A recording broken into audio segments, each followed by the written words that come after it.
తెలంగాణ ముఖ్యమంత్రి గారు Peerzadiguda municipal corporation పరిధిలో జోరుగా అక్రమ నిర్మాణం అంటే చట్టాలను ఉల్లంఘించి అక్రమ నిర్మాణాలు ఎన్నో జరుగుతున్నాయి. ఎంతో అవినీతి జరుగుతుంది ఈ కార్పొరేషన్ పరిధిలో. అయినా కూడా స్పందించని అధికారులు. నిత్యం ఎన్నో వార్తా కథనాలు ఈ అవినీతి అక్రమం నుంచి రాస్తున్నా కూడా అధికారుల దృష్టికి తీసుకెళ్తున్నా కూడా స్పందిస్తలేరు. ఎందుకు ఇలా జరుగుతుంది? ఇక్కడ మీరేమో తెలంగాణ రైజింగ్ అని అంటున్నారు.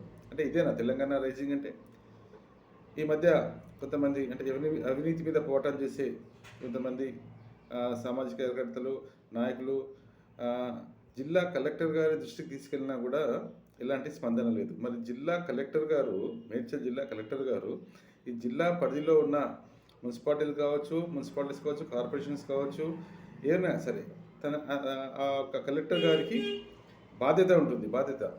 మరి ప్రజావాణి ద్వారా ఎన్నో ఫిర్యాదు చేసినా కూడా స్పందించని కలెక్టర్.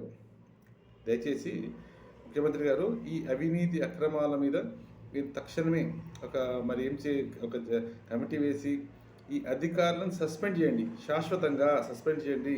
నిరుద్యోగులు ఎందరో వెయిట్ చేస్తున్నారు ఉద్యోగం కోసము. వీళ్ళ మీద నామమాత్రం చర్య తీసుకోవడం కాదు, వీళ్ళని శాశ్వతంగా సస్పెండ్ చేయండి అవినీతి అధికారులను.